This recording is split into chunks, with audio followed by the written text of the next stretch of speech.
अस्सलाम वालेकुम। आज हम लोग क्लास 10 की बायोलॉजी पढ़ेंगे। इसका हम चैप्टर नंबर 1 स्टार्ट करने लगे आज, that is gaseous exchange. Gaseous exchange इस चैप्टर का आज हम इंट्रोडक्शन लेंगे और इस इंट्रोडक्शन के साथ हम इसका next topic that is gaseous exchange in plants, ये दोनों टॉपिक जो है आज हम इस वीडियो में डिस्कस करेंगे।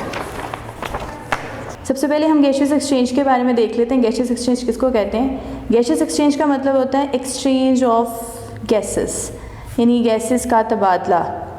अब ये गैसेस का तबादला कहाँ से कहाँ होता है? ये गैसेस का तबादला होता है air to organism, specific organism का अपनी हवा, अपनी जो इन्वायरमेंट है, अपनी इन्वायरमेंट से जो है ये गैसेस का तबादला होता है। अब जितने भी ऑर्गेनिज़म्स वो किन गैसेस का तबादला करते हैं? वो गैसेस का तबादला करते हैं दो का, एक ऑक्सीजन और दूसरी कार्बन डाइऑक्साइड। यानी ऑक्सीजन को वो इनटेक करते हैं और कार्बन डाइऑक्साइड को वो एक्सेल करते हैं।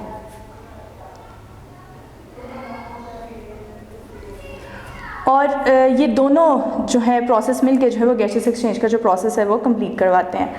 ये प्रोसेस नेसेसरी है for the survival of every Mankind, यानी जितने भी मैनकाइंड के अलावा भी जितने भी जानदार हैं, एनिमल्स हैं, प्लांट्स हैं, उन सब के लिए ये गैसियस एक्सचेंज उनके ज़िंदा रहने के लिए बहुत ज़रूरी है। अब गैसियस एक्सचेंज के लिए सबसे पहले हम इसकी दो टर्म्स देख लेते हैं जिनके बगैर जो है ये गैसियस एक्सचेंज कंप्लीट नहीं होगा। ये दोनों टर्म्स इसमें आएंगी। पहली जो टर्म है that is the breathing and the other term is the respiration.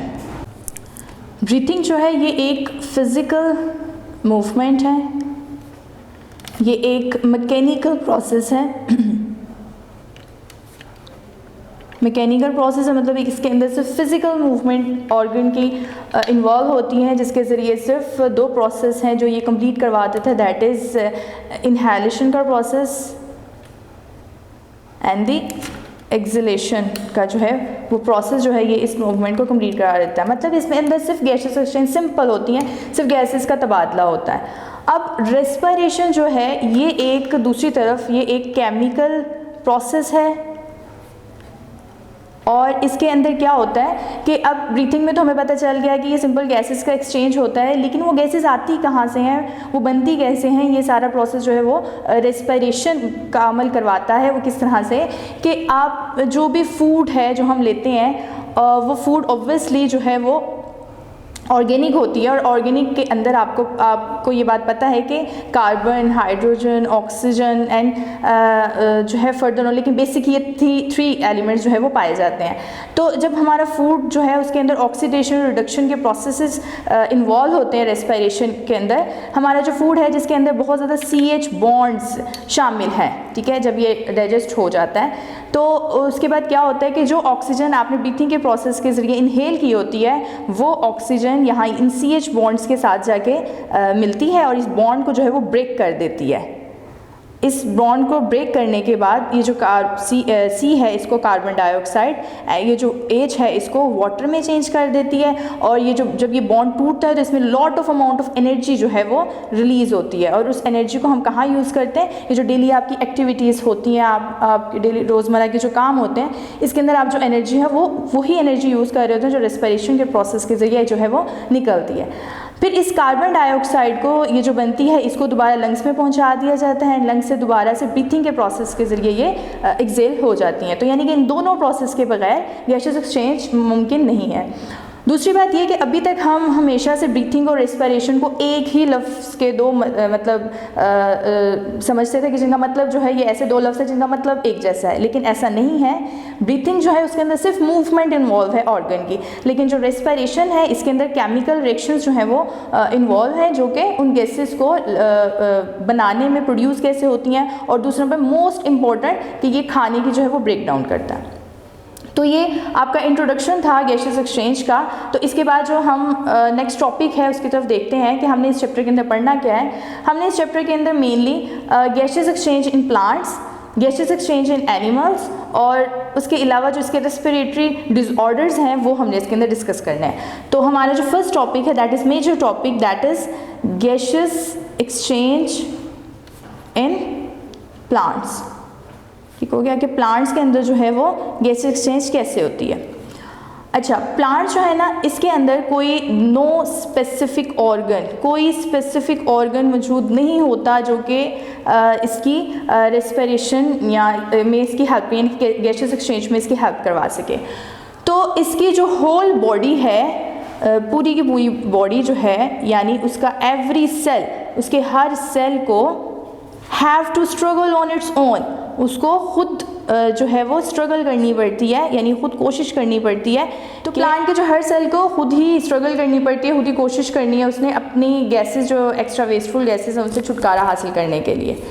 तो उनसे छुटकारा हासिल करने के लिए प्लांट की क्या होता है कि प्लांट की जो बॉडी है उसके ऊपर कुछ स्टमेटा मौजूद होते हैं, स्पेशली उसकी लीव्स के ऊपर जो है वो स्टेमेटा मौजूद होते हैं। अब स्टेमेटा क्या है, ये जो हैं ये पोर्स हैं, सुराख होते हैं छोटे छोटे, जो इसकी एपिडर्मिस के ऊपर जो है वो मौजूद होते हैं। एपिडर्मिस किसको कहते हैं? एपिडर्मिस इसकी ऊपर वाली सरफेस को कहते हैं। तो वहाँ पे ये मौजूद होते हैं जो कॉन्टीन्यूसली जो है वो गैसियस एक्सचेंज का जो प्रोसेस है वो इसके लिए करवाते हैं।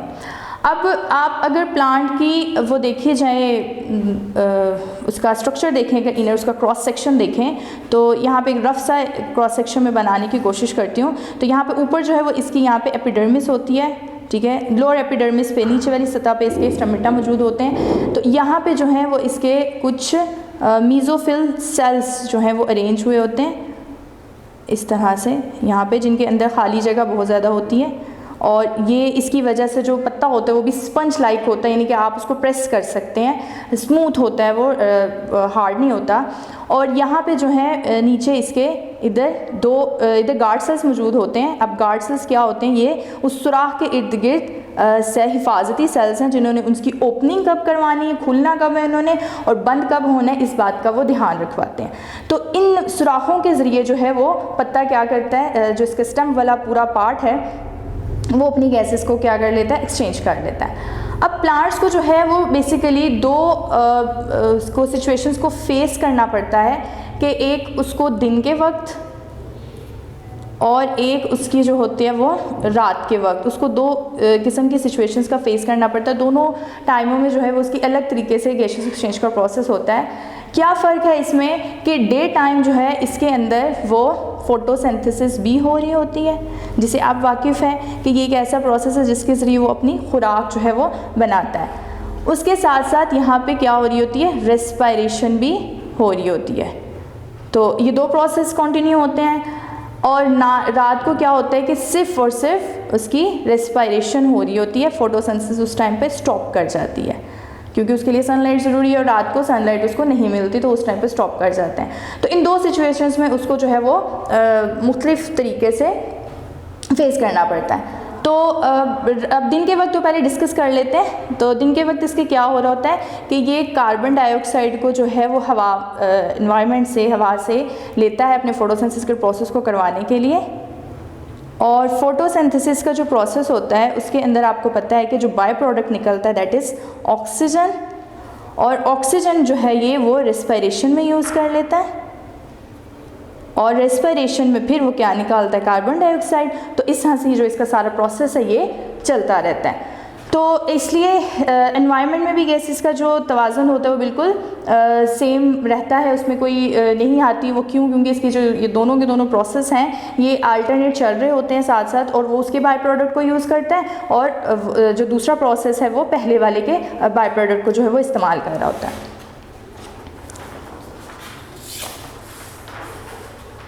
तो अब हम बात करते हैं कि रात के वक्त क्या होता है प्लांट के अंदर।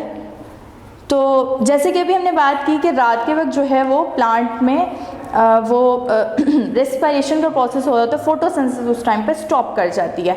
तो उसकी वजह से क्या होता है कि सिर्फ़ और सिर्फ वो एक ही गैस को निकालता है उस टाइम में, मतलब निकाल रहा होता है एज ए बाय प्रोडक्ट, और दैट इज़ कार्बन डाइऑक्साइड।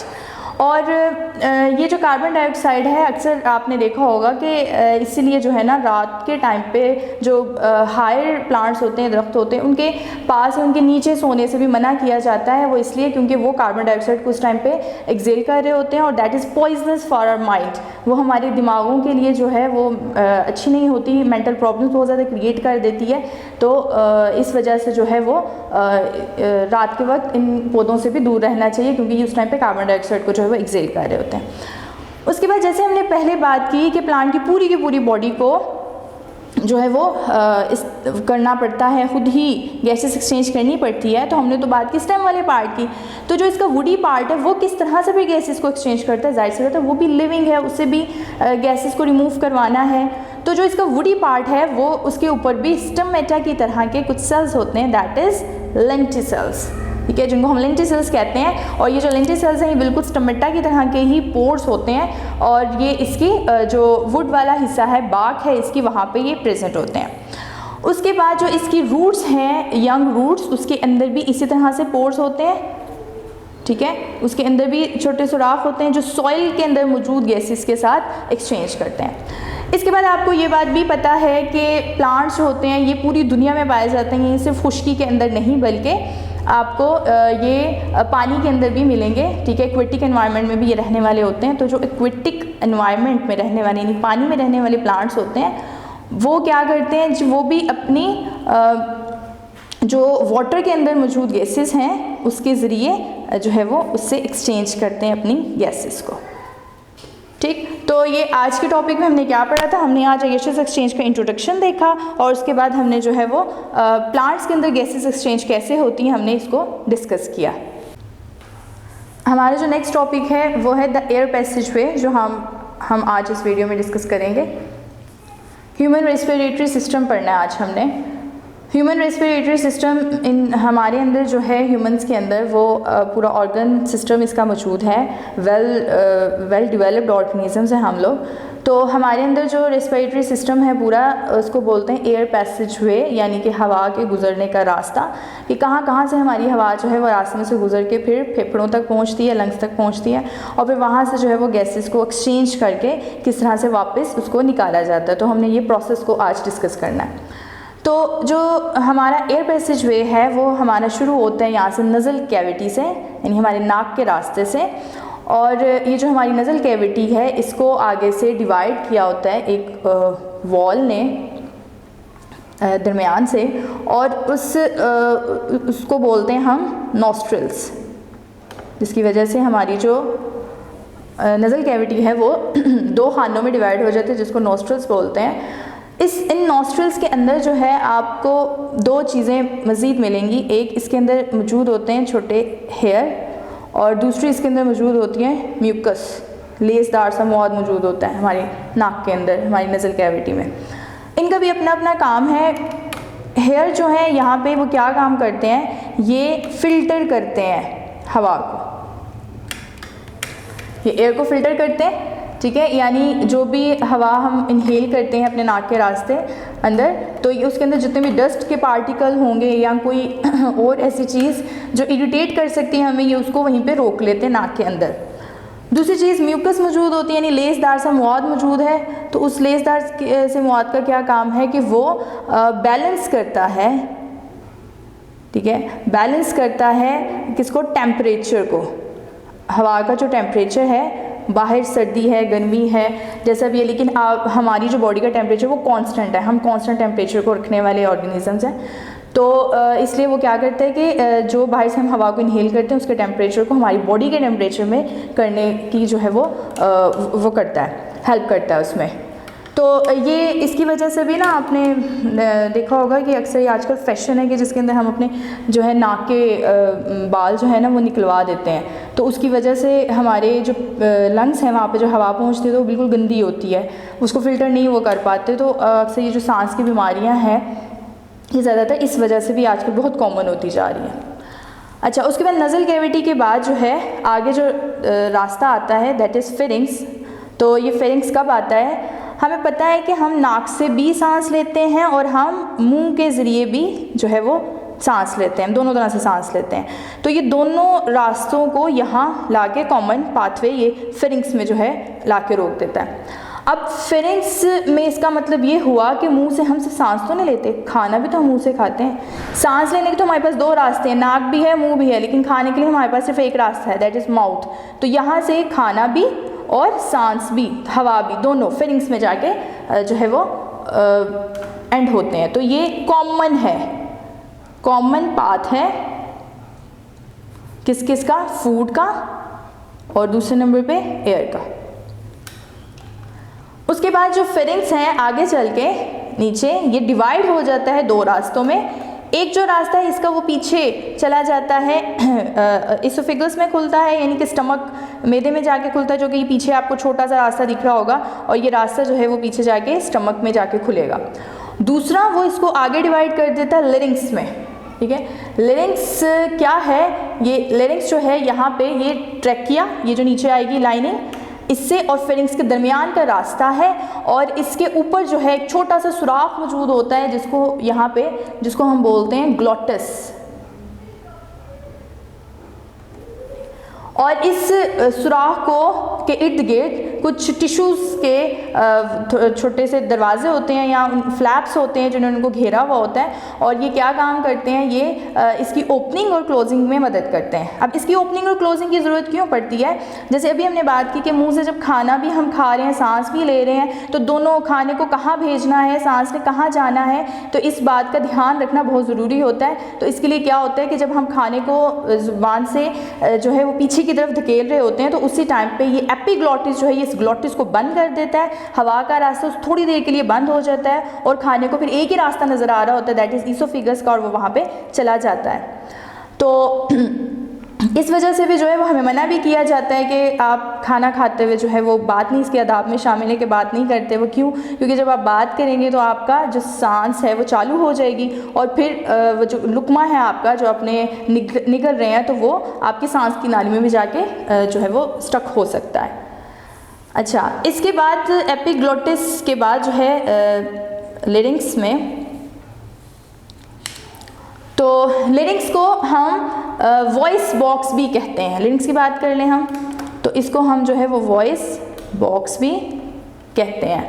अब इसको वॉइस बॉक्स क्यों कहते हैं कि इसके अंदर कुछ वो फाइबर यानी कार्टिलेज के ना बैंड्स होते हैं, जिनको हम वोकल कॉर्ड्स कहते हैं, वो इधर जो है वो मौजूद होते हैं।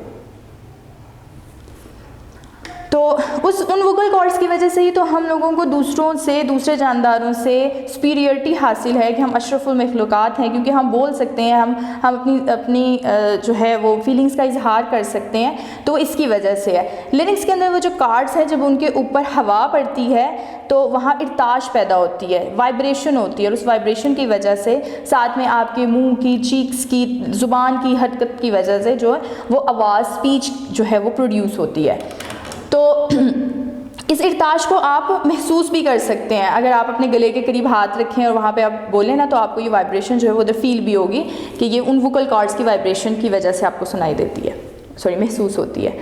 लिरिक्स के बाद जो आगे एक लंबा सा पाइप आता है, पाइप नुमा स्ट्रक्चर आता है, दैट इज़ जिसको हम बोलते हैं ट्रैकिया, इसको ट्रैकिया कहते हैं। ये तकरीबन 12 सेंटीमीटर है लेंथ में, और इसके अलावा जो है इसके अंदर भी ये सी शेप के यहाँ पे ये मौजूद होते हैं फाइबर्स, जिनको ये भी कार्टिलेज के मिलके बने हुए हैं, और ये यहाँ पे ये जो सी शेप के मौजूद हैं कार्ड्स, इनका क्या काम होता है कि जब ट्रैकिया के अंदर अगर हवा नहीं है तो ये कहीं पे मिल ना जाए, कोलैप्स ना कर जाए, नाली जो है इसकी तंग ना हो जाए, तो इस बात का ध्यान रखने के लिए यहाँ पे कुदरती तौर पे जो है ये कार्टिलेज के रिंग्स जो हैं वो मौजूद होते हैं। उसके बाद ट्रैकिया जो है लंग्स के अंदर एंटर हो जाता है, एक राइट लंग और एक लेफ़्ट लंग, और इसके अंदर ये आगे जाके इधर डिवाइड हो जाता है दोनों में, ब्रोंक्यूल्स में, ब्रोंकस में। ये ब्रोंकस जैसे ही इसके अंदर एंटर होता है, तो जैसे एक दरख्त की शाखें होती हैं आगे से, बिल्कुल वैसी ही शाखें ये इसके अंदर भी यूँ छोटी छोटी सी बहुत सी शाखें जो हैं वो इसके अंदर भी ऐसे बन जाती हैं यूँ, और जैसे जैसे इसकी ये शाखें बनती जाती हैं वैसे वैसे इसके अंदर जो मौजूद कार्टिलेज होता है वो भी कम होता जाता है, और एट द एंड जब ये लास्ट पे पहुंचते हैं तो इसके अंदर कार्टिलेज बिल्कुल ख़त्म हो जाता है और ये मसल्स रह जाते हैं, नरम हो जाता है। तो ये जो सारी ब्रांचेस बनाई हैं ब्रोंकस ने, इसको बोलते हैं ब्रोंक्यूल्स।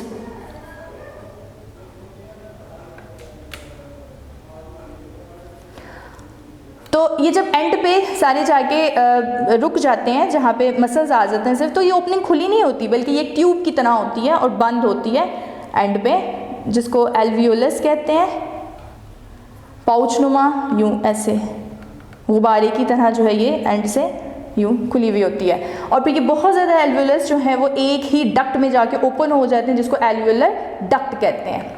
अब ये जो एल्वियोलर डक्ट है या एल्वियोलस है, ये ही इसकी रेस्पिरेटरी सरफेस होती है, यानी कि यहाँ पे ही इसकी जो है वो रेस्पिरेशन होनी है। अब वो रेस्पिरेशन कैसे होती है? वो रेस्पिरेशन इसकी ऐसे होती है कि ये जितने भी एल्वियोलस हैं इनके इर्द गिर्द यहाँ पे बहुत ज़्यादा कैपिलरीज जो होती हैं उन्होंने यहाँ पे क्लस्टर बनाया हुआ है। कैपिलरीज का बहुत गुच्छा इधर मौजूद होता है, और कैपिलरीज आपको पता है एक सेल के जितनी थिक होती हैं। इसके बारे में आप 9th क्लास में डिटेल में पढ़ चुके हैं कि वो इतनी पतली सी होती हैं, थिन होती हैं कि उनके ज़रिए जो है वो इजीली चीज़ें पास ऑन हो जाती हैं। बिल्कुल उसी तरह से जो एल्वियोलर डक्ट होती है वो भी बहुत बारीक सी होती है और उसके ज़रिए भी बड़ी आसानी से जो है वो चीज़ें इर्द गिर्द जो एक्सचेंज है चीज़ों का वो हो सकता है। तो यहाँ पे क्या होता है कि आपको स्ट्रक्चर याद हो हार्ट का, सर्कुलेटरी सिस्टम याद हो, वो भी आपने 9th क्लास में पढ़ा था लास्ट वाले चैप्टर में, कि हार्ट से जो है वो एक वेन आती है, एक आर्टरी आती है, दैट इज़ पल्मोनरी आर्टरी। ये अब हम डिस्कस करने लगे कि गैसियस एक्सचेंज होती कैसे है। तो एक पल्मोनरी आर्टरी आती है, और वो जो पल्मोनरी आर्टरी है वो क्या लेके आती है? वो डीऑक्सीजनेटेड ब्लड लेके आती है, यानी ऐसा ब्लड जिसके अंदर ऑक्सीजन मौजूद नहीं है, वो ऑक्सीजन पूरी बॉडी में दे आया है, और अब खाली जो डीऑक्सीजनेटेड वाला ब्लड है वो हार्ट के पास आता है। तो हार्ट जो है वो उसको कहाँ भेज देता है? लंग्स के पास, इस ऐसे मतलब फॉर एग्जांपल इस ऐसे नाली के ज़रिए। तो पल्मोनरी आर्टरी जो ये डीऑक्सीजनेटेड ब्लड को लेके आती है लंग्स के पास, और जब लंग्स के पास आके ये एल्वियोलाई के पास पहुंचती है तो वहाँ पे जाके ये मज़ीद जो है वो यूँ ब्रांचेस में बदल जाती है, डिवाइड हो जाती है। और ये डिवाइड क्यों होती है? क्योंकि वो सरफेसेस बहुत छोटी हैं, वहाँ पे ये नहीं पहुँच सकती। फिर इसी तरह से बिल्कुल वहाँ पे क्या होता है? गैसेस एक्सचेंज होता है। वहाँ पे गैसेस एक्सचेंज किस वजह से होता है? अकॉर्डिंग टू कंसनट्रेशन ग्रेडियंट की वजह से, यानी उस टाइम पे ब्लड के पास कार्बन डाइऑक्साइड ज़्यादा है और ऑक्सीजन जो है वो कम है, तो कार्बन डाइऑक्साइड को वो लंग्स के पास छोड़ जाएगा और वहाँ से जो ऑक्सीजन जो उसके पास उस टाइम पे ज़्यादा है वो उससे ले लेगा। तो इस डिफरेंस की वजह से डिफ्यूजन के प्रोसेस के ज़रिए ये दोनों गैसेस डिफ्यूज़ हो जाएंगी, और इस तरह से वेन्स, जैसे पल्मोनरी आर्टरी आई थी उसको लेने के लिए, तो यहाँ पे ये जो पल्मोनरी वेन है ये उसको लेके वापस हार्ट के पास जो है वो चली जाएगी। तो इस तरह से ये गैसियस एक्सचेंज का जो प्रोसेस है थ्रू एयर पैसेजवे एनिमल्स के अंदर या ह्यूमंस के अंदर जो है वो कंप्लीट होता है। आज हमने लंग्स के स्ट्रक्चर के बारे में पढ़ेंगे कि लंग्स के अंदर क्या क्या चीज़ें मौजूद हैं, किस तरह से वो उसको कॉन्ट्रैक्शन रिलैक्सेशन में हेल्प देता है, क्योंकि उसने इनहेल और एक्सेल करना होता है। और इसके साथ जो है वो हम ब्रीथिंग का जो है वो मैकेनिज़्म पढ़ेंगे, उसमें भी हमने यही पढ़ना है कि इनहेलेशन और एक्सेलेशन का प्रोसेस जो है वो किस तरह से कंप्लीट होता है। अभी पिछले लेक्चर में हम लोग डिटेल से पढ़ चुके हैं कि लंग्स के अंदर किस तरह से जो है वो ट्रेकिया डिवाइड होती है, ब्रोंक्यूल्स बनाती है, फिर उसके बाद वो एल्वियोलाई में चेंज होते हैं, और उसके बाद वहाँ पर रेस्पिरेशन का प्रोसेस जो है किस तरह से होता है। तो जितने भी एल्वियोलाई हैं एक साइड के, वन साइड के, वो सारे मिलके जो है वो एक लंग को कंप्लीट करते हैं, एक लंग बनाते हैं। इसी तरह से दूसरे साइड के जितने भी एल्वियोलाई हैं वो दूसरा जो है वो लंग बनाते हैं।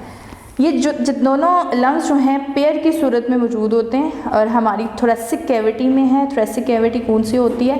That is our chest cavity, ठीक है, वहाँ पे ये मौजूद होते हैं। और चेस्ट कैविटी में ही जो है वो हमारे, आपको पता है, रिब्स भी मौजूद होते हैं, ठीक है, यानी जिनको हम पसलियाँ कहते हैं वो भी मौजूद होते हैं। तो रिब्स के जो है वो 12 जोड़े वो हमारे चेस्ट कैविटी में भी मौजूद हैं और उसके ही मतलब उन्होंने कवर किया हुआ होता है लंग्स को, यानी लंग्स उनके अंदर होते हैं पिछली जानिब। और रिब्स के दरमियान में, यानी ये रिब्स हैं फॉर एग्ज़ाम्पल, तो इन रिब्स के दरमियान में यहाँ पे मसल्स मौजूद होती हैं, ठीक है, मसल्स मौजूद होते हैं और उन मसल्स को हम क्या बोलते हैं, इंटरकॉस्टल मसल्स। इंटरकॉस्टल मसल्स मौजूद होते हैं और ये मसल्स जो हैं ये कॉन्ट्रैक्शन और रिलैक्सेशन में हेल्प करते हैं और इसकी वजह से ही जो है वो लंग्स है वो मसल से गैसेस एक्सचेंज का प्रोसेस जो है वो कंप्लीट कर सकता है। इसके बाद जो है एक और इम्पॉर्टेंट स्ट्रक्चर है जो लंग्स को हेल्प देता है for the gases exchange, that is the diaphragm. तो ये डायफ्राम कहाँ पे मौजूद होता है, यहाँ पे फॉर एग्जांपल ये अगर दो लंग्स हैं यूँ इस तरह से, तो इनके नीचे यहाँ पे एक और मस्कुलर शीट मौजूद होती है, लेकिन वो होती है डूम शेप्ड, यानी गुंबद की तरह होती है और वो उसका गुंबद जो है वो अंदर की जानिब होता है इस तरह से यूँ, ठीक है, अंदर की जानिब इसका ये गुंबद मौजूद होता है इसके नीचे। तो उसको हम क्या बोलते हैं, उसको हम बोलते हैं डायफ्राम। उसके बाद जो है दोनों लंग्स में स्लाइटली सा फ़र्क है, माइनर सा है। उसमें क्या है कि जो हमारा राइट वाला लंग है वो थोड़ा सा बड़ा है, लेफ़्ट वाला जो हमारा लंग है वो थोड़ा सा छोटा है। इसी तरह से उसमें लूप्स का फ़र्क है, जो राइट वाला है उसमें 3 लूप्स मौजूद हैं और दूसरे वाले में जो है वो 2 लूप्स मौजूद हैं। इसके अलावा लंग्स के अंदर जो है वो ब्लड वेसल्स भी जाती हैं। ये ब्लड वेसल्स क्यों जाती हैं, for the exchange of the gases को एक्सचेंज करने के लिए, कार्बन डाइऑक्साइड को वहाँ छोड़ने के लिए और वहाँ से ऑक्सीजन को जो है वो रिसीव करने के लिए वहाँ पे मौजूद होती हैं। इसके अलावा जो लंग्स हैं ये स्पंजी होते हैं। स्पंजी का मतलब है कि आप इसको स्क्वीज़ कर सकते हैं, नरम होते हैं। और दूसरे नंबर पे ये इलास्टिक ऑर्गन है, इलास्टिक है तो जाहिर सी बात है ये मसलसल कॉन्ट्रैक्ट और रिलैक्स करके जो है वो हमारी गैसेस एक्सचेंज का प्रोसेस कंप्लीट करवाता है। इन दोनों चीज़ों के अलावा जो है वो लंग्स के अंदर, लंग्स के बाहर प्लूरल मेम्ब्रेन्स होती हैं, ठीक है, और वो मेम्ब्रेन्स 2 होती हैं, एक आउटर प्लूरल मेम्ब्रेन है और एक यहाँ पे ऐसे इनर प्लूरल मेम्ब्रेन है और एक आउटर प्लूरल मेम्ब्रेन जो है वो मौजूद होती है। इन दोनों मेम्ब्रेन्स के दरमियान में यहाँ फ्लूइड मौजूद होता है और उस फ्लूइड का काम क्या होता है, इन दोनों इन बिटवीन फ्लूइड मौजूद होता है और उस फ्लूइड का काम क्या है कि उसने ये जो फ्रिक्शन ना होने दे, फ्रिक्शन की वजह से इसको कोई नुकसान ना पहुंचे, क्योंकि इसने मसल्स जो है वो स्क्वीज़ भी होना है, कॉन्ट्रैक्ट भी करना है, वापस अपनी पहली हालत में भी आना है। तो उस वजह से इसके अंदर जो है वो कोई मसला ना हो, फ्रिक्शन की वजह से इसको कोई ज़ख्मी ना हो ये, तो ये जो है मेम्ब्रेन जो है वो इसको इसमें हेल्प देती हैं। उसके बाद जो हमारा नेक्स्ट टॉपिक है that is the mechanism of the breathing, जो हमने डिस्कस करना है यहाँ पे।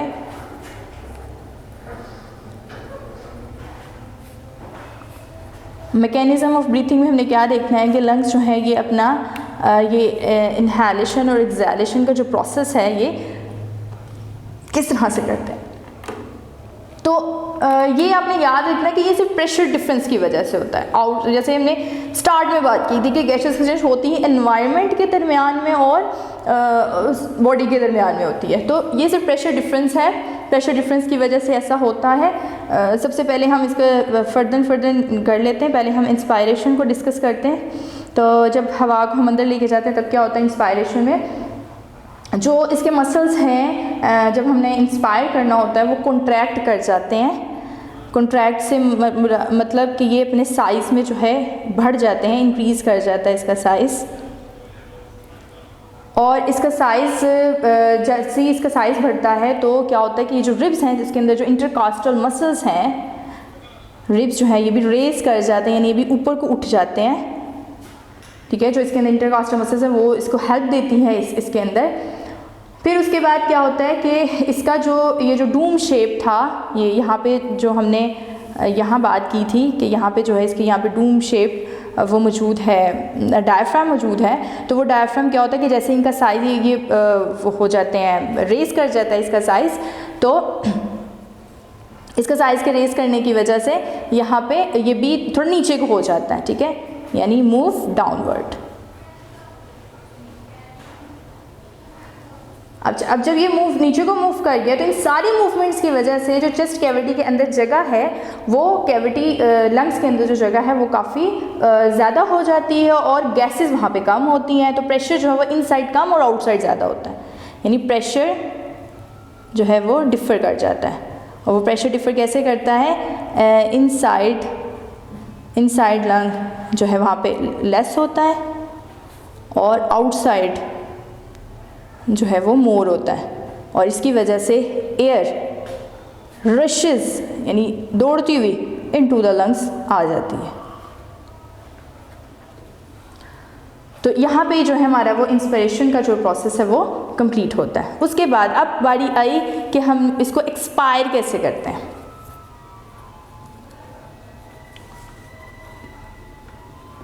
एक्सपायरेशन में टोटल सब कुछ ऑपोजिट होते हैं। पहले ये कॉन्ट्रैक्ट किया था, अब ये क्या कर जाएगा, रिलैक्स कर जाएंगे दोनों के दोनों लंग्स, और रिलैक्स करने की वजह से जो साइज़ है वो डिक्रीज़ कर जाएगा।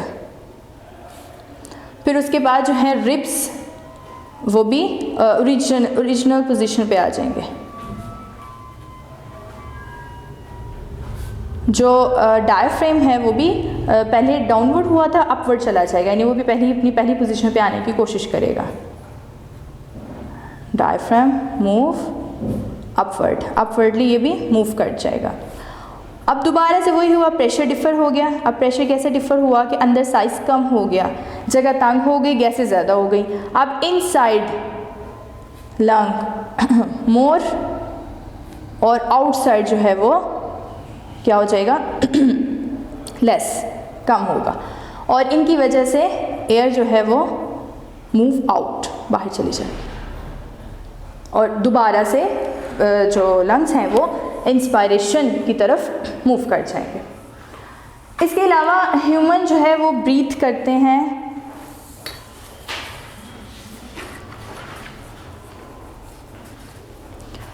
ह्यूमन जो है वो नॉर्मली ब्रीथ करते हैं 16 to 20 टाइम्स। कब? जब वो रेस्ट की हालत में हो, यानी जब वो कोई काम नहीं कर रहे, ठीक है, उस टाइम पे उनका हमारा जो लंग्स हैं वो 1 मिनट में 16 से 20 दफ़ा कॉन्ट्रैक्ट और रिलैक्स होते हैं। अब ये जो ब्रीथिंग है इसको कंट्रोल कौन करता है कि कब उसने तेज़ करना है, कब उसने ज़्यादा करना है। तो जो ब्रीथिंग मूवमेंट हैं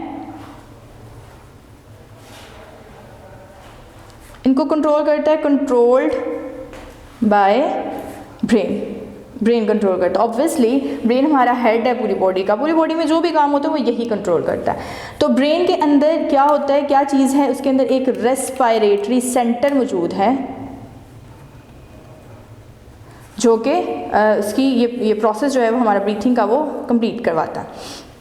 अब ये रेस्पिरेटरी सिस्टम को स्टिमुलस कहाँ से मिलता है? इस रेस्पिरेटरी सेंटर को स्टिमुलस मिलता है कार्बन डाइऑक्साइड का। मतलब स्टिमुलस क्या है, यानी कि जो वजह बनता है कि इसके अंदर तब्दीली आने लगी है, सांस हमारा तेज़ या हम फास्ट लेने लगे हैं या स्लो लेने लगे हैं। तो कार्बन डाइऑक्साइड की मूवमेंट की कंसंट्रेशन जैसे ही ब्लड के अंदर इंक्रीज़ करेगी तो हमारी जो रेस्पिरेशन का प्रोसेस या ब्रीथिंग का प्रोसेस है वो भी तेज़ हो जाएगा। अब कार्बन डाइऑक्साइड की कंसंट्रेशन ज़्यादा कैसे होगी? वो तब ज़्यादा होगी जब हम कोई हार्ड वर्क कर रहे हैं, भाग रहे हैं, एक्सरसाइज कर रहे हैं या कोई और काम ऐसा ही जिसमें हमारी जो सांस है वो तेज़ होने लगी है, तो प्रेशर पड़ने लगा। अब इस हार्ड वर्क को कंप्लीट करने के लिए क्या होगा, एनर्जी चाहिए होगी बॉडी को। उस एनर्जी को हासिल करने के लिए सेलुलर जो रेस्पिरेशन है वो इंक्रीज़ कर जाएगी, और जब सेलुलर रेस्पिरेशन इंक्रीज़ करेगी तो ये कार्बन डाइऑक्साइड की कंसंट्रेशन को भी क्या करेगी, बढ़ा देगी। और जब ये बढ़ जाएगी तो फ़ौरन ब्रेन ये पैगाम भेजना शुरू हो जाएगा कि एक्स्ट्रा कार्बन डाइऑक्साइड को जिस्म के बाहर निकालना है, और उसकी वजह से हमारा जो ब्रीथिंग का प्रोसेस है वो भी तेज़ जो है वो होने लग जाएगा। तो जब हम लोग इस तरह का कोई हार्ड वर्क कर रहे होते हैं तो उस टाइम पे हमारा जो रेस्पिरेशन है, ये जो फिज़िकल मूवमेंट है हमारी ब्रीथिंग की, ये 30 to 40 टाइम्स 1 मिनट में हो रही होती है। तो ये जो है वो हमारा मैकेनिज़्म था ब्रीथिंग का जो हमने आज डिस्कस किया। वीडियो पसंद आई तो लाइक करें, अपनी राय कमेंट करें। ऐसे ही मजीद वीडियोस के लिए हमारा चैनल सब्सक्राइब करें और बेल का आइकन दबाएं ताकि आपको हर वीडियो का नोटिफिकेशन मिलता रहे।